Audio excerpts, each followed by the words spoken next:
हमारे साथ एक और राजनीतिक विश्लेषक मयूर पारेख साहब जुड़ चुके हैं। मयूर जी, 29 सीटों के रुझान आ चुके हैं।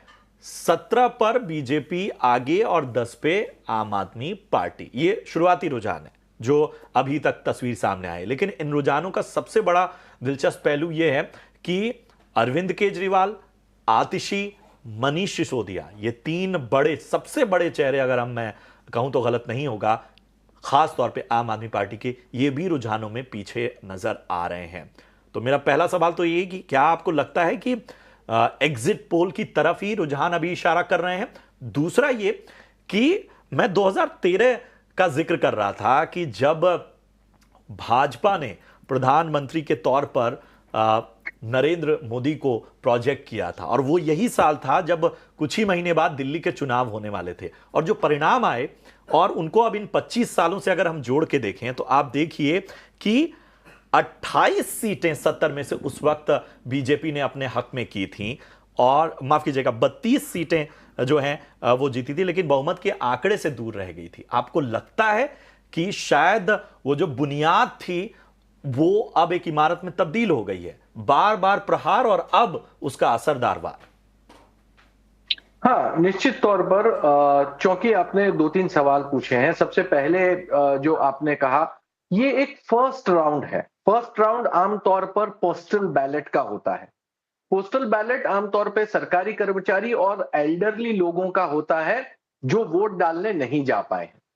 और ये जो पोस्टल बैलेट है, आमतौर पे ये सबसे पहले गिने जाते हैं नॉर्मली। मतलब अब की बार गिने गए हैं ये जरूरी नहीं है, लेकिन नॉर्मली ये जो पोस्टल बैलेट में आम आदमी पार्टी पीछे जा रही है, इससे हम ये संकेत निश्चित तौर पर ले सकते हैं कि जो बेस वोट था वो कहीं ना कहीं डेंट हुआ है। इसमें किसी भी हमें बिल्कुल शक नहीं करना चाहिए। ये ट्रेंड क्या आगे बढ़ सकता है? हाँ, ये ट्रेंड जरूर आगे बढ़ सकता है। और इसकी बड़ी वजह यह है कि 15 साल की एंटी इनकम्बेंसी ये कोई छोटी बात नहीं होती है। अगर आप ध्यान से देखें तो शीला दीक्षित, जिन्होंने, जिसको मॉडर्न दिल्ली की बिल्कुल आर्किटेक्ट के रूप में हम कह सकते हैं, 15 साल तक उन्होंने दिल्ली पर राज किया था। दिल्ली को मेट्रो ट्रेन भी उन्होंने ही दी थी। और उसके बाद आम आदमी पार्टी आई, और आम आदमी पार्टी को भी अब 15 साल हो चुके हैं। दिल्ली के लोगों को हमेशा स्टेबिलिटी चाहिए, और इसीलिए मुझे लगता है कि जो रिजल्ट आएगा वो रिजल्ट भी बहुत ज्यादा डिसिसिव होगा। यानी कि दिल्ली कोई ज्यादा मिली जुली वाला हिसाब किताब करे, ऐसा इस समय नहीं लगता। जो तीसरा सवाल आपने पूछा कि पहले चुनाव में बुनियाद रखी गई थी, हां बिल्कुल।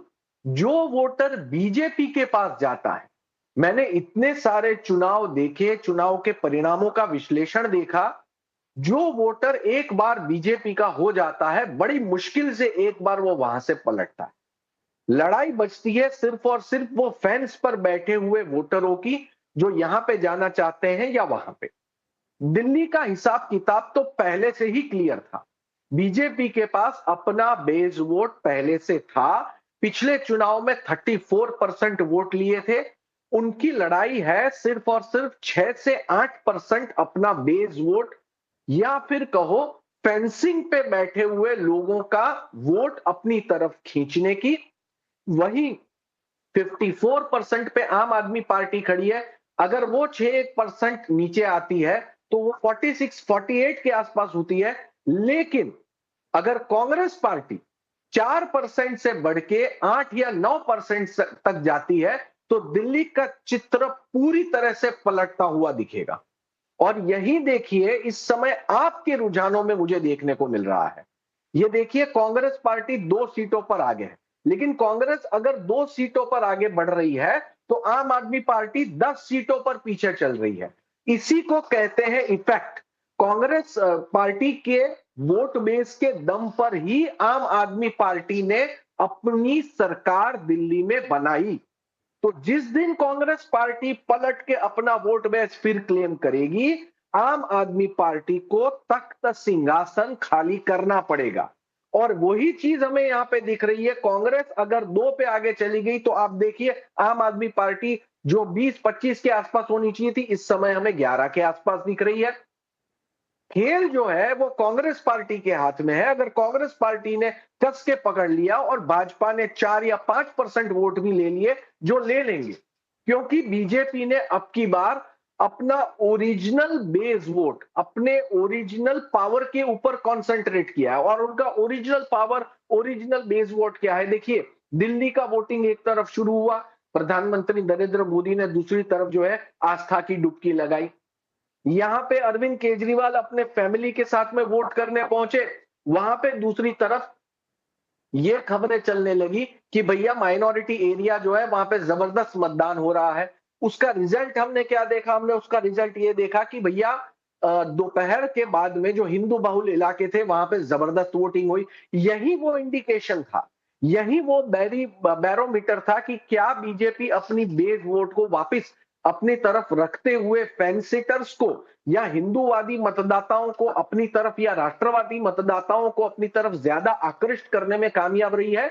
और हां, वो होता हुआ इस समय हमें यहां पर दिख रहा है। अगर ये कांग्रेस की टैली आप समझ लीजिए 2 से 4 हो गई, आप ये मत देखिए बीजेपी की तरफ, बीजेपी स्टेबल तरह आगे बढ़ता जाएगा। लेकिन आम आदमी पार्टी की टैली आपको कब कम दिखेगी? जब कांग्रेस की टैली आगे दिखेगी।